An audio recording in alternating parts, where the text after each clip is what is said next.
What's happening with the oratories? I believe it is preparing to carry out the death sentence.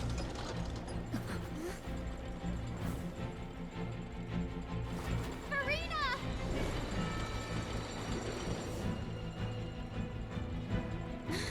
No, I still need answers.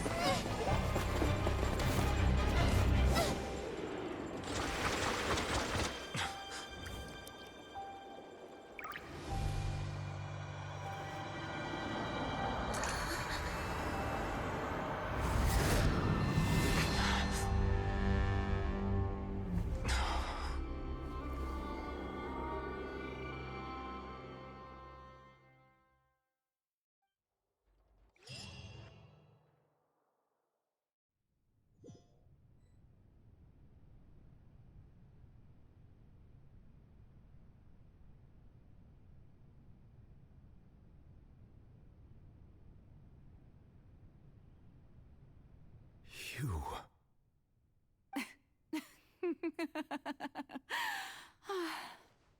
Sorry. That shocked expression on your face is just too amusing. I couldn't help myself. You are not Furina. Who are you? Ah, the sweet sound of bewilderment. Marvelous. A sure sign that my attempt to deceive everyone was a resounding success. But to answer your question, I am Focalor. You know, the god. Focalor?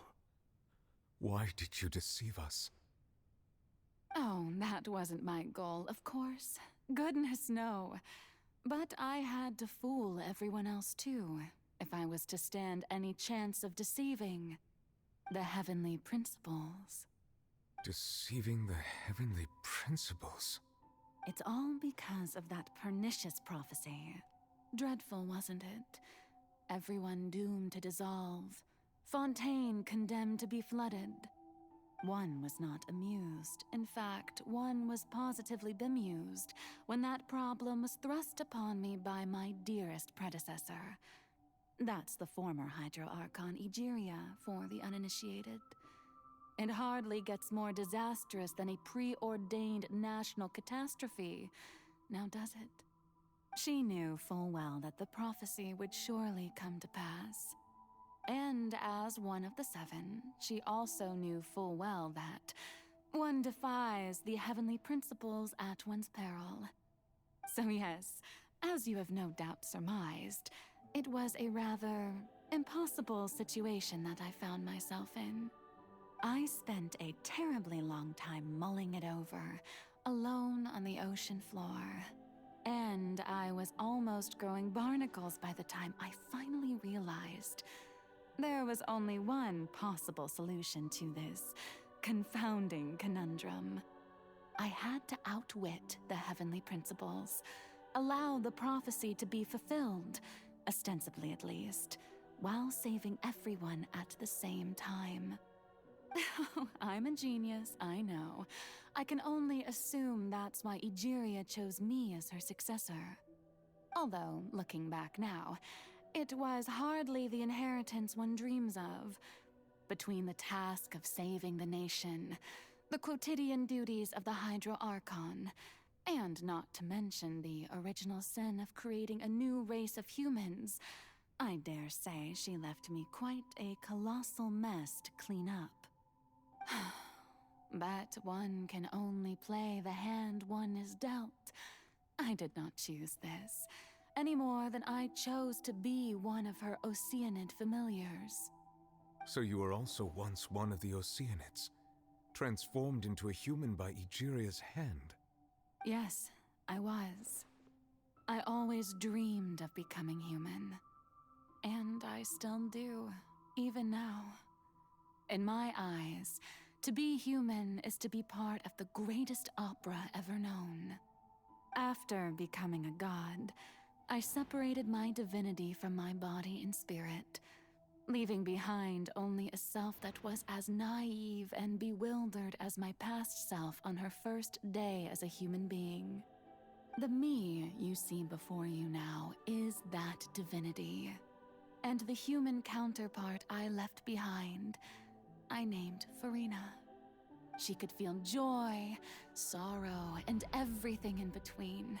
She could be as vain and conceited, or as meek and vulnerable as she wished.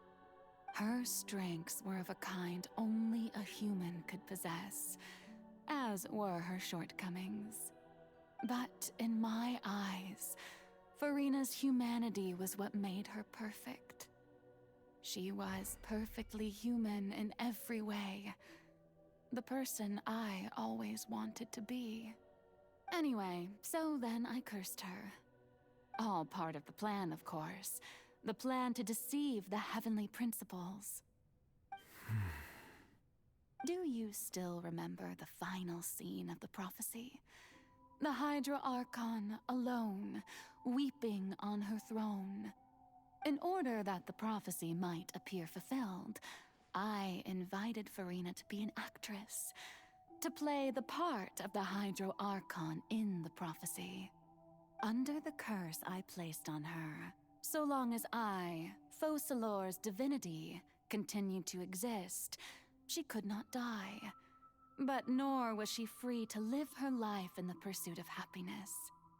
Instead, she was forced to take the stage in the opera house, to embrace the role of leading lady, to forever play the part of the god from the prophecy, all to create a deceitful appearance of that prophecy coming to pass. I suppose now you probably understand why your court is called the Opera Epiclese. But Furina is only human, isn't she?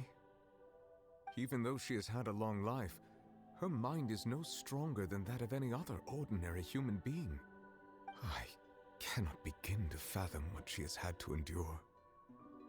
It must have been torture for her. It has indeed. And although she is, in a sense, me in human form, I most definitely owe her an apology for it. It's been 500 years, and all along, she's been playing her part in the most unimaginably long, unbearably lonely, and agonizingly painful opera of all time.